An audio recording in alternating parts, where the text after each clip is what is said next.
ആലപ്പുഴ സ്വദേശിയായ രാജു മൈക്കിൾ ചെറുപ്രായത്തിൽ തന്നെ ആത്മീക ശിക്ഷണത്തിൽ വളർന്നു വന്ന ബാല്യകാലമായിരുന്നു രാജുവിൻ്റേത്.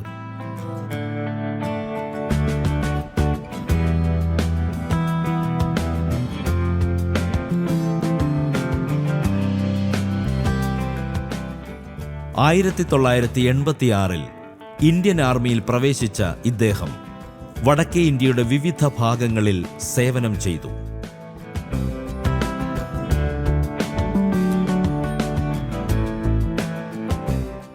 ജീവിതത്തിൽ അസമാധാനം മാത്രം സമ്മാനിക്കുന്ന മദ്യപാന ജീവിതത്തിൽ നിന്നും കരകയറാൻ കഴിഞ്ഞത് ബൈബിൾ വചനങ്ങളിലൂടെ യാത്ര ചെയ്തപ്പോൾ മാത്രമാണ്. ക്രിസ്തുവിൻ്റെ കാൽവരി യാഗത്തെക്കുറിച്ചുള്ള തിരിച്ചറിവുകൾ ഹൃദയാന്തർഭാഗത്ത് ആഴത്തിൽ സ്പർശിച്ച സാക്ഷ്യമാണ് രാജുവിന് പ്രേക്ഷകരോട് പങ്കുവയ്ക്കുവാനുള്ളത്.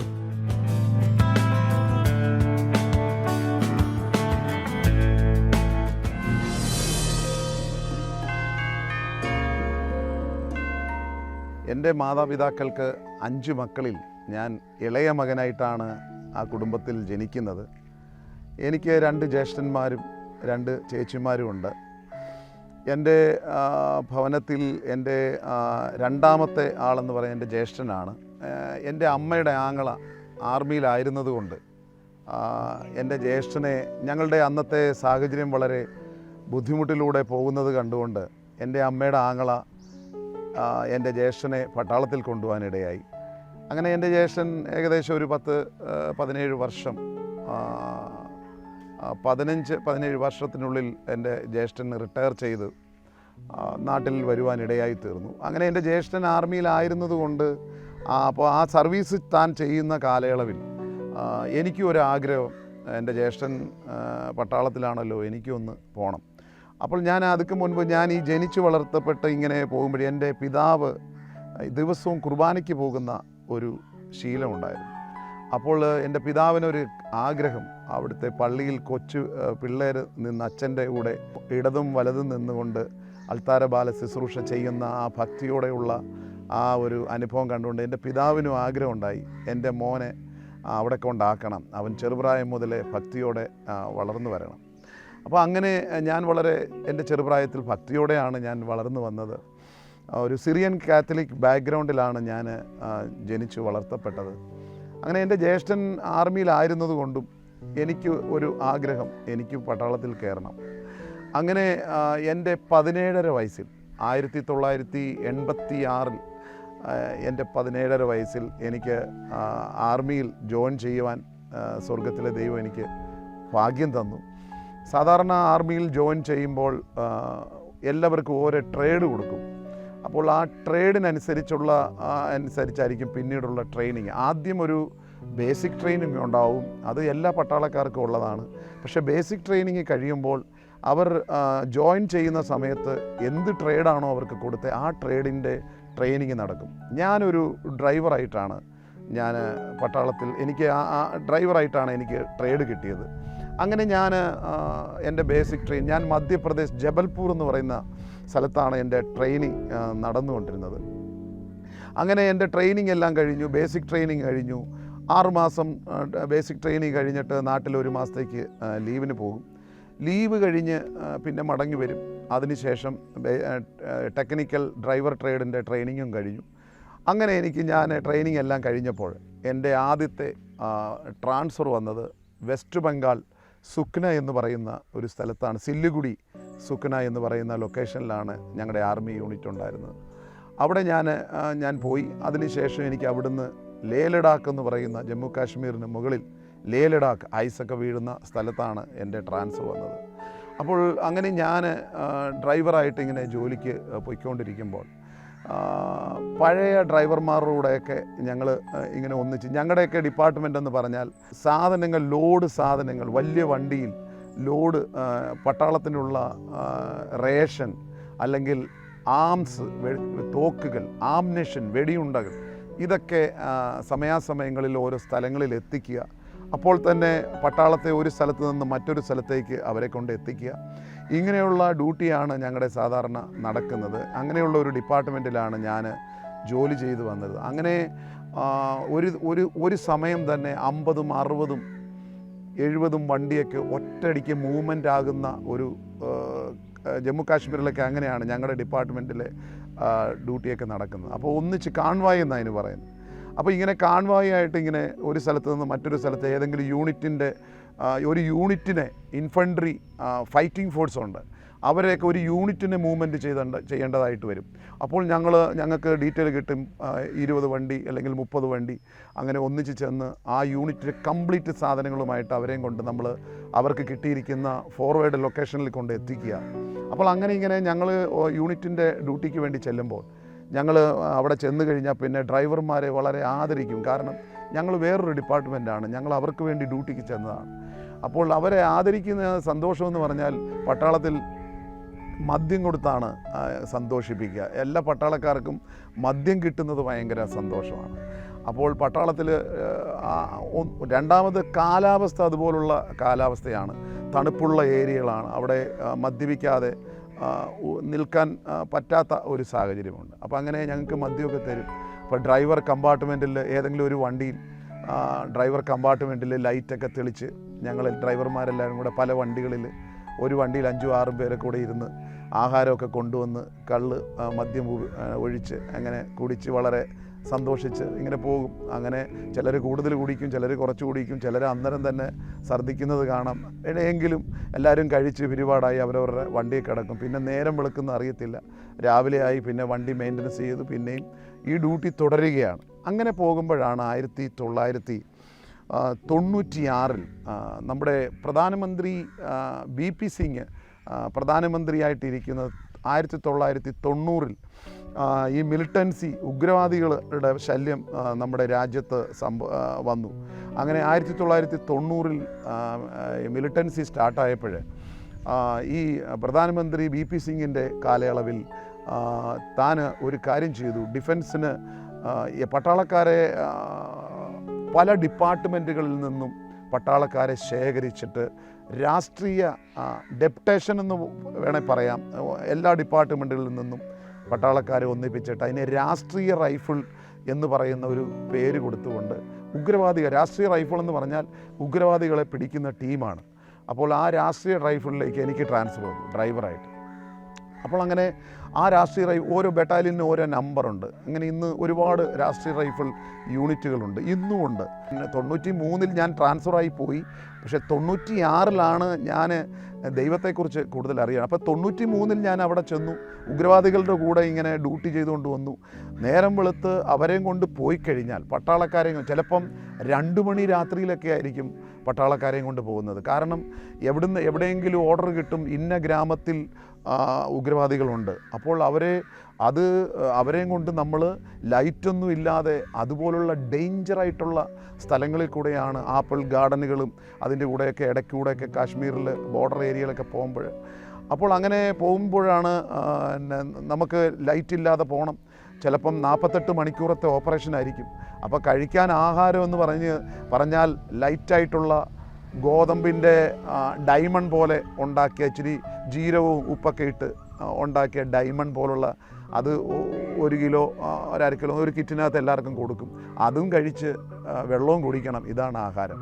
അപ്പോൾ ഞങ്ങൾ എന്ത് ചെയ്യും? ഞങ്ങൾ കൊണ്ടുപോയി ഏകദേശം ഏത് ഗ്രാമത്തിലാണോ ഓപ്പറേഷൻ നടക്കേണ്ടത് ആ ഓപ്പറേഷൻ നടക്കേണ്ട സ്ഥലത്ത് നിന്ന് ഒരു കിലോമീറ്റർ അല്ലെങ്കിൽ 1.5 കിലോമീറ്റർ മുൻപേ വണ്ടി നിർത്തി പട്ടാളക്കാരെല്ലാം ഇറങ്ങിയിട്ട് അവർ നടന്നു പോകും.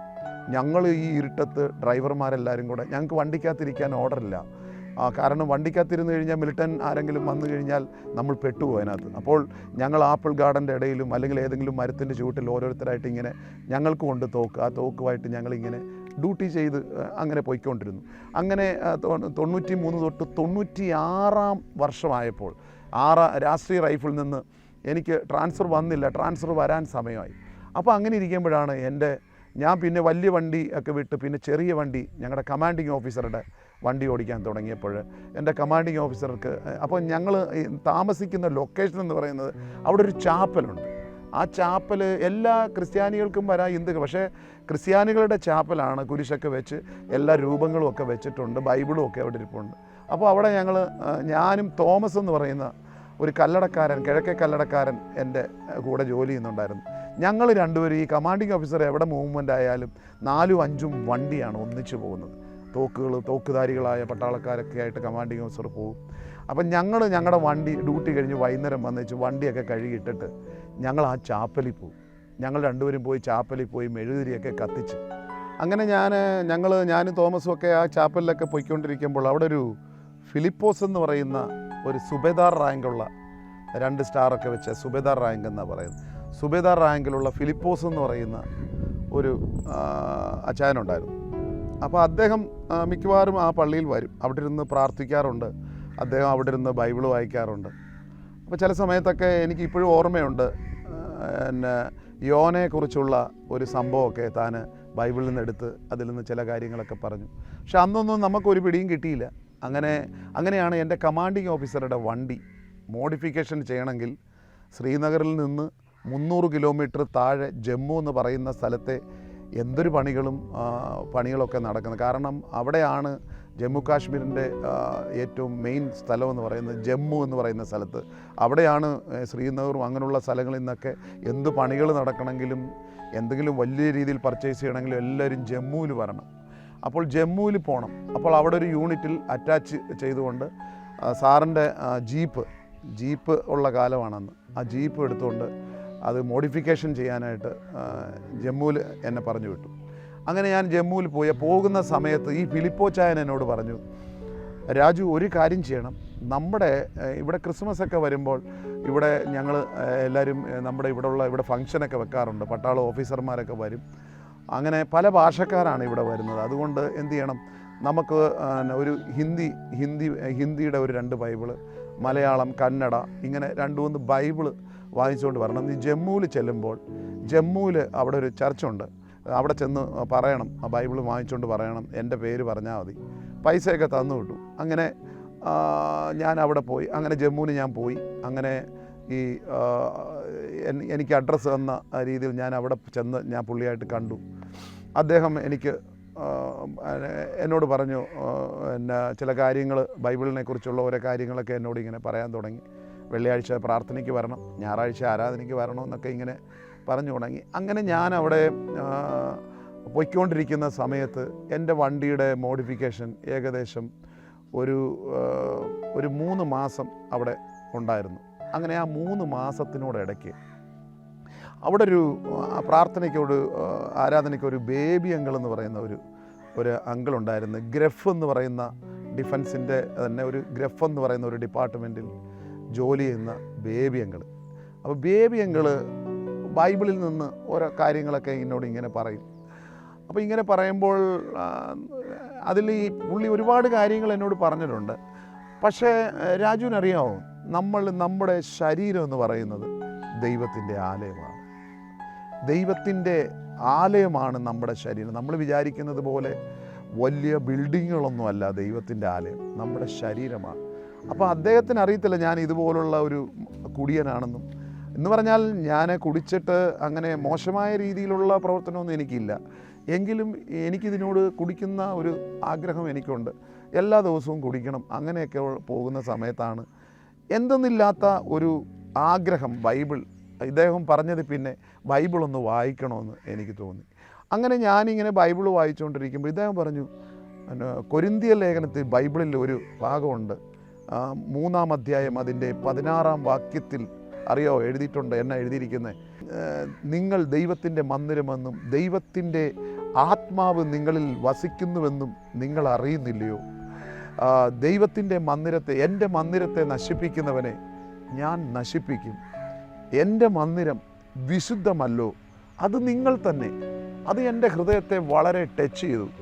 അപ്പോൾ ദൈവം വസിക്കേണ്ട, അപ്പോൾ പറയാണ് എൻ്റെ മന്ദിരത്തെ നശിപ്പിക്കുന്നവനെ ഞാൻ നശിപ്പിക്കും. മർക്കോസിൻ്റെ സുവിശേഷത്തിൽ 7-ാം അധ്യായം 6-7 വാക്യം വായിച്ചപ്പോൾ എൻ്റെ ഹൃദയത്തെ വളരെ തട്ടി. കാര്യം എന്താണ്? അതിനകത്ത് പറയുകയാണ്, നിങ്ങളെക്കുറിച്ച് യേശുക്രിസ്തു പറയുകയാണ്, നിങ്ങളെക്കുറിച്ച് യെശയ്യാ പ്രവാചകൻ പറഞ്ഞത് ശരിയാണ്, ഈ ലോകം അധരം കൊണ്ട് എന്നെ ബഹുമാനിക്കുന്നു, എങ്കിലും ഇവരുടെ ഹൃദയമോ എന്നിൽ നിന്ന് വളരെ ദൂരത്തകന്നിരിക്കുന്നു. മാനുഷികമായ ഉപദേശങ്ങളെ ഇവർ പഠിപ്പിക്കുന്നത് കൊണ്ട് എന്നെ വ്യർത്ഥമായി ആരാധിക്കുന്നു, ഭജിക്കുന്നു എന്നുള്ളതായിരിക്കുന്ന ഈ വചനം എൻ്റെ ഹൃദയത്തെ വളരെ തട്ടി. കാരണം ഞാൻ മനസ്സിലാക്കി വന്നിരുന്ന, ഞാൻ ജീവിച്ച സാഹചര്യമനുസരിച്ച് ഞാൻ പൊയ്ക്കൊണ്ടിരിക്കുന്നതിനെക്കാട്ടിൽ വ്യത്യസ്തമായി ഈ വാക്യങ്ങൾ എൻ്റെ ഹൃദയത്തെ തട്ടി. ഒന്ന്, ഈ ശരീരം ദൈവത്തിൻ്റെ ആലയമാണ്. രണ്ട്, ആലയത്തിൽ ദൈവം വസിക്കണം. അപ്പോൾ ദൈവം വസിക്കാനുള്ള, ദൈവം പാർക്കുവാനുള്ള ആലയങ്ങളാണ്, മന്ദിരങ്ങളാണ് എന്ന് എനിക്ക് ചിന്തിക്കുവാൻ ഇടയായി തീർന്നു. രണ്ട്, അധരങ്ങൾ കൊണ്ട് മാത്രം ദൈവത്തെ പുകഴ്ത്തിയത് കൊണ്ട് കാര്യമില്ല. അതിൽ നിന്നും വ്യത്യസ്തമായി ഈ ദൈവവുമായിട്ട് പറയാണ്, അധരം കൊണ്ട് എന്നെ ബഹുമാനിക്കുന്നു, പക്ഷേ എങ്കിൽ ഇവരുടെ ഹൃദയമോ എന്നിൽ നിന്ന് ദൂരത്തകന്നിരിക്കുന്നു.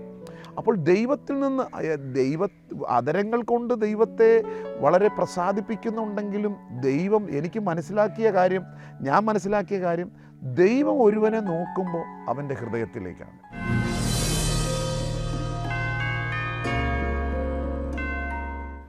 ഈ ലോകം എന്നെ അധരം കൊണ്ട് ബഹുമാനിക്കുന്നു എന്നുള്ള ആ ഒരു തിരുവചനം, പക്ഷേ അവരുടെ ഹൃദയം എന്നിൽ നിന്ന് വളരെ ദൂരത്തകന്നിരിക്കുന്നു എന്നുള്ള തിരുവചനവും ഒക്കെ എൻ്റെ ഹൃദയത്തെ വളരെ അലട്ടി.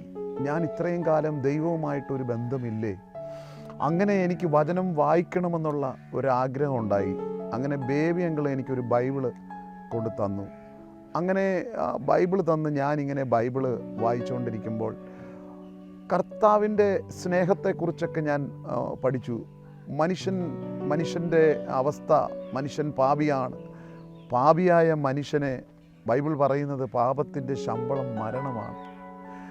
എന്നാൽ ദൈവത്തിൻ്റെ കൃപാവരമോ നമ്മുടെ കർത്താവായ യേശു ക്രിസ്തുവിൽ നിത്യജീവൻ. അപ്പോൾ ഒരു മരണം, നിത്യജീവൻ, ഇതിനെയൊക്കെ കുറിച്ച് ഞാൻ നന്നായി പഠിച്ചപ്പോൾ എനിക്ക് വളരെ എൻ്റെ ജീവിതത്തെ തന്നെ തട്ടി. യേശു എനിക്ക് വേണ്ടി മരിച്ചു.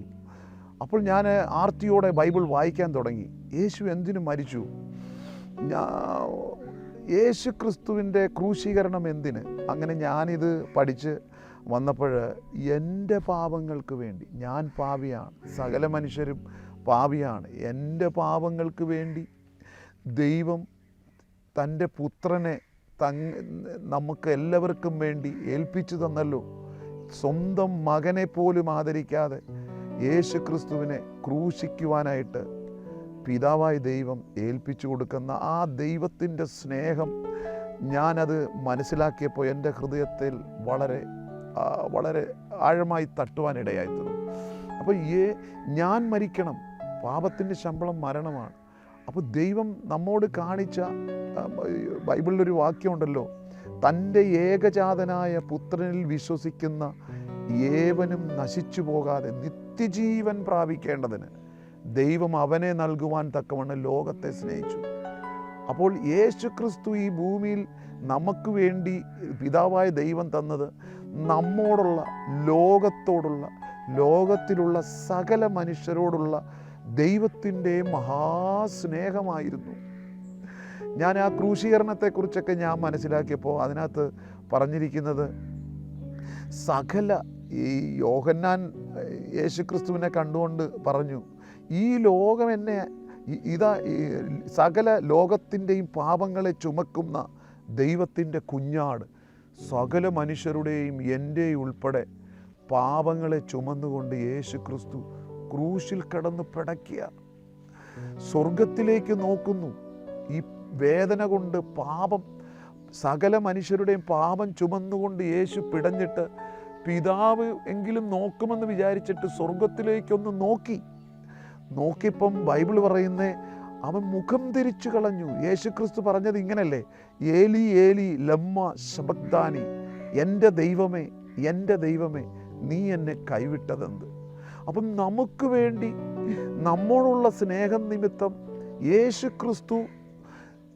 ക്രിസ്തു ഇപ്പോൾ ക്രൂശിൽ കിടക്കുന്നത് എൻ്റെയും നമ്മുടെ ഓരോരുത്തരുടെയും പാപങ്ങളെ ചുമന്നുകൊണ്ടാണ്.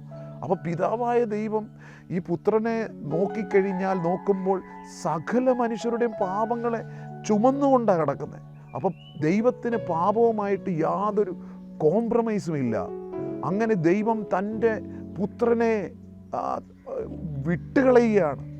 ഏൽപ്പിച്ചു കൊടുക്കുകയാണ്. ഇത് മനസ്സിലാക്കി കഴിഞ്ഞപ്പോൾ ദൈവത്തിൻ്റെ നമ്മോടുള്ള സ്നേഹം നോക്കണേ.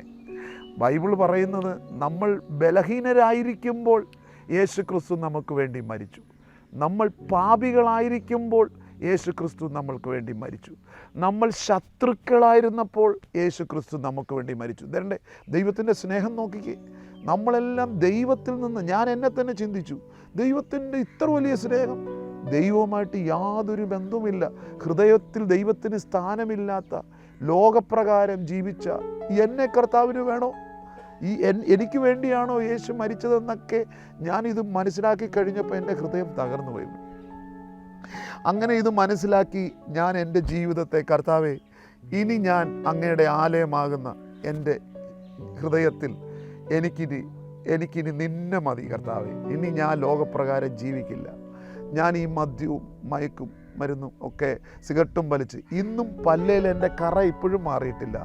ഞാൻ ഇപ്പോഴും ഉണ്ട്, 10-27 വർഷമായി, ഇപ്പോഴും ആ കറ പോയിട്ടില്ല. എനിക്കൊരു ഗ്ലാസ് നാരങ്ങ വെള്ളം ഒരു ഗ്ലാസ് വെള്ളം കുടിച്ചാൽ എനിക്ക് സിഗരറ്റ് വേണം.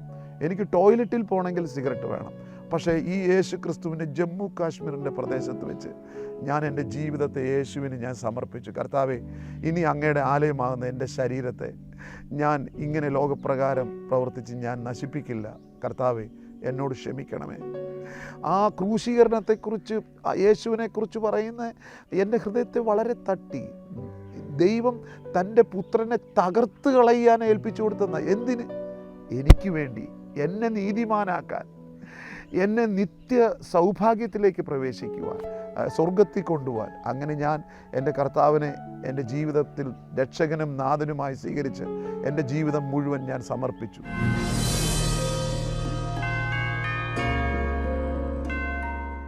എൻ്റെ വീട്ടിൽ ഞാൻ വന്നപ്പോൾ രൂപങ്ങളുടെ ഇടയിലൊക്കെ ബൈബിൾ ഒരു പ്ലാസ്റ്റിക് കവറിനകത്താക്കി പൊടി പിടിച്ച ബൈബിളിൽ ഞാൻ എന്ത് ചെയ്തു? അത് തട്ടിക്കുടഞ്ഞ് എടുത്ത് ഞാൻ ഇപ്പോൾ കള്ളു കുടിക്കാൻ പണ്ട് വന്നുകൊണ്ടിരുന്ന കൂട്ടുകാരോടൊക്കെ ഇപ്പോൾ സുവിശേഷം പറയുക, കർത്താവിൻ്റെ വചനം എടുത്ത് പറയും. നമ്മളെല്ലാം ദൈവത്തിൻ്റെ ആലയങ്ങളാണ് എന്നൊക്കെ പറഞ്ഞ് സുവിശേഷത്തെക്കുറിച്ച്, യേശു നമുക്ക് വേണ്ടി മരിച്ച സ്നേഹത്തെക്കുറിച്ചൊക്കെ ഞാൻ പറയുവാനിടയായിത്തീർന്നു. അങ്ങനെ പോയിക്കൊണ്ടിരിക്കുമ്പം അങ്ങനെ ഞാൻ പോയി, ഞാൻ ആര് വന്ന ആരോട് സുവിശേഷം പറയുക, എല്ലാവരും. അപ്പം അവിടുന്ന് ഞാൻ ആർമിയിലേക്ക് ലീവ് കഴിഞ്ഞ് വന്നു. പിന്നെ ഞാൻ പോകുന്ന സ്ഥലങ്ങളിലെല്ലാം യേശുവിനെക്കുറിച്ച് മറ്റുള്ളവരോട് പറയുക. പിന്നെ എനിക്ക് ഒരുപാട് സ്ഥലങ്ങളിൽ ഞാൻ പോയി. അവിടുന്ന് എനിക്ക് ജമ്മു കാശ്മീരിൽ നിന്ന് ബാംഗ്ലൂരിൽ ട്രാൻസ്ഫർ കിട്ടി. അത് കഴിഞ്ഞ് പിന്നെ എൻ്റെ വിവാഹം നടന്നു. എല്ലാവരും എന്നെ മാറ്റി നിർത്തിയ സാഹചര്യങ്ങളുണ്ട്. പക്ഷേ എൻ്റെ വിവാഹമൊക്കെ നടന്നതിൻ്റെയൊക്കെ വിശദീകരിച്ചാൽ വളരെ വേദനിപ്പിക്കുന്ന ഭാഗങ്ങളുണ്ട്. പക്ഷേ എൻ്റെ ദൈവം എല്ലാ കാര്യങ്ങളും എനിക്ക് ചെയ്തു തന്നു. അതിനുശേഷം എൻ്റെ പ്രൊമോഷനുകൾ, ഞാനൊരു സാധാരണ പട്ടാളക്കാരനായിട്ടാണ്, ഒരു ഡ്രൈവർ, സാധാരണ പട്ടാളക്കാരനായിട്ടാണ് ഞാൻ കയറിയത്. പക്ഷേ എനിക്ക് പടിപടിയായി 1 സ്റ്റാർ, 2 സ്റ്റാർ എന്ന് പറഞ്ഞാൽ നായ് സുബേദാർ, അത് കഴിഞ്ഞ് പിന്നെ 100-ൽ ഒരു 100 പേരിൽ 5-6 പേരൊക്കെ ആകുന്ന ഒരു പ്രൊമോഷനുണ്ട്. സുബേദാർ മേജർ, ഒരു യൂണിറ്റിൽ ഒരാൾ മാത്രമേ ഉള്ളൂ ആ റാങ്കിൽ, ഒരു ബറ്റാലിയനിലൊക്കെ. ആ സുബേദാർ മേജറും എനിക്ക് ദൈവം ആ റാങ്കും തന്നു. അത് കഴിഞ്ഞ് ഞാൻ റിട്ടയർഡ് ആകുന്ന സമയത്ത് എനിക്ക് ഓർഡിനറി ക്യാപ്റ്റനായിട്ടാണ് ഞാൻ റിട്ടയർഡ് ആകുന്നത്. അങ്ങനെ ഓഫീസർ പദവിയിൽ എനിക്ക് റിട്ടയർഡ് ആകാൻ ഭാഗ്യം ലഭിച്ചു. ഞാൻ പോയ സ്ഥലങ്ങളിലെല്ലാം ഈ സുവിശേഷം അങ്ങനെ പറഞ്ഞുകൊണ്ടിരുന്നു. ദൈവവചനത്തിൽ പറയുമല്ലോ, എന്നെ മാനിക്കുന്നവനെ ഞാൻ മാനിക്കും. ദൈവത്തിന് വേണ്ടി ജീവിതം ഏൽപ്പിച്ചു കൊടുത്തപ്പോൾ ഒരുപാട് പേര് ആഗ്രഹിച്ച പ്രൊമോഷനുകളൊക്കെ പലർക്കും കൂടെയുള്ളവർക്കൊക്കെ കിട്ടാതെ വന്നപ്പോൾ, കൂടെയുള്ളവർ അന്ന് സർവീസിൽ കയറിയപ്പോൾ പലരും 17, 18, 20 വർഷത്തിൽ വീട്ടിൽ പോയി. പക്ഷേ എനിക്ക് 32 കൊല്ലം, ഒരു പട്ടാളക്കാരൻ കയറിയാൽ 32 കൊല്ലത്തിൽ കൂടുതൽ സർവീസ് ചെയ്യാനൊക്കത്തില്ല. അവസാനത്തെ സർവീസ് വരെ എത്താനും അവസാനത്തെ റാങ്ക് വരെ എത്താൻ എനിക്ക് ഭാഗ്യം നൽകി. അതിനുശേഷം ഞാൻ നാട്ടിൽ വന്നു. ഇപ്പോൾ ഞാനൊരു ലഹരിക്കെതിരെയുള്ള ഒരു മിനിസ്ട്രി ചെയ്യുന്നുണ്ട്. എന്താണ് അതിൻ്റെ? എവൻസ് ഗേറ്റ് ഗോസ്പൽ മിഷൻ എന്ന് പറയുന്ന ഒരു പ്രസ്ഥാനം പോലെ തുടങ്ങിയിട്ട് നമ്മൾ കൂടെ കുറച്ച് സഹോദരങ്ങളുണ്ട്, പാട്ട് പാടുന്നവരും സുവിശേഷം അറിയിക്കും. ഞങ്ങളെല്ലാവരും കൂടെ ചേർന്ന് ആലപ്പുഴയുടെ പട്ടണത്തിൽ 52 വാർഡുകളുണ്ട്. ഓരോ വാർഡുകളിലും മനസ്സിലൊരാഗ്രഹം വന്നു, ഈ സുവിശേഷം ആലപ്പുഴ പട്ടണത്തെ അറിയിക്കണം. അങ്ങനെ ലൗജി എന്ന് പറയുന്ന ഒരു സഹോദരൻ എന്നോട് പറഞ്ഞു, രാജു ഒരു കാര്യം ചെയ്യും, മുനിസിപ്പാലിറ്റിക്ക് 52 വാർഡുകളുണ്ട്, ഈ 52 വാർഡുകളെയും കേന്ദ്രീകരിച്ചുകൊണ്ട് എല്ലായിടത്തും നിങ്ങൾ പോയി സുവിശേഷം പറയണം. അങ്ങനെ ലഹരിക്കെതിരെയുള്ള ഇപ്പോഴത്തെ ഒരുപാട് യൗവനക്കാർ MDMA കഞ്ചാവ് ഉപയോഗിച്ച് നമ്മുടെ നാടിന് അനേക കുടുംബങ്ങൾക്ക് തീരാ ദുഃഖമായിരിക്കുമ്പോൾ എല്ലായിടും പോയി സുവിശേഷം അറിയിക്കുക. അങ്ങനെ 52 വാർഡ് കഴിഞ്ഞ ആഴ്ച ഒരു വർഷത്തിന് ശേഷം 52 വാർഡിൽ തികയ്ക്കുവാൻ ദൈവം എനിക്ക് ഭാഗ്യം നൽകി. അങ്ങനെ ഈ 52 വാർഡ് സുവിശേഷം അറിയിച്ചു. അങ്ങനെ ഇന്നും കർത്താവിൻ്റെ വചനവുമായി ലഭിക്കുന്ന സമയം ഓരോ സ്ഥലങ്ങളിൽ പോയി അറിയാതെ ദൈവവചനത്തെ, ദൈവത്തിൻ്റെ സ്നേഹത്തെ, കർത്താവ് നമുക്ക് വേണ്ടി മരിച്ച ആ സ്നേഹത്തെക്കുറിച്ച് മറ്റുള്ളവരോട് പറഞ്ഞുകൊണ്ടിരിക്കുന്നു. എൻ്റെ ജീവിതത്തിൽ കർത്താവ് വൻ കാര്യങ്ങൾ ചെയ്തിട്ടുണ്ട്, വലിയ അത്ഭുതങ്ങൾ ചെയ്തിട്ടുണ്ട്. കൂടെ നടന്ന പണ്ടത്തെ ആൾക്കാരൊക്കെ വിചാരിക്കും, രാജു നീ ഇത്രത്തോളം നീ ഉയർന്ന നിലയിലായോ? എല്ലാം കർത്താവിൻ്റെ കരുണയാലാണ്. എൻ്റെ ദൈവം ഇന്നുവരെയും എന്നെ മാനിച്ചു, പ്രമോഷൻ നൽകി. ഇപ്പം എനിക്ക് ജീവിക്കാനുള്ള പെൻഷൻ കിട്ടും. ഞാൻ വളരെ സന്തോഷവാനായിട്ട് എൻ്റെ കുടുംബം മുൻപോട്ട് പോകുന്നു. എനിക്ക് ഭാര്യ, 2 മക്കളുണ്ട്. അങ്ങനെയാണ് എൻ്റെ ജീവിതം. ഈ ജീവിതത്തിൽ ഇനിയുള്ള ആയുസ് ഞാൻ കർത്താവിന് വേണ്ടി ജീവിക്കും. ഈ സുവിശേഷം ഞാൻ നിങ്ങളോട് പറയുകയാണ്, ഞാൻ എല്ലായിടവും പറയാറുണ്ട്, ഈ സുവിശേഷം ലോകത്തെമ്പാടും എത്തിക്കാൻ ദൈവത്തിന് ഒരേ ഒരു മാർഗ്ഗമേ ഉള്ളൂ. ദൈവത്തെ അറിഞ്ഞ രക്ഷിക്കപ്പെട്ട ദൈവമക്കളിൽ കൂടെ അല്ലാതെ ഈ സുവിശേഷം ലോകത്തിലെത്തിക്കാൻ ദൈവത്തിന് വേറൊരു സോഴ്സില്ല. അതുകൊണ്ട് എന്നെ കേൾക്കുന്ന നിങ്ങൾ ഈ ദൈവവചനം കേട്ട് ഈ സുവിശേഷം മറ്റുള്ളവരിൽ എത്തിക്കുക.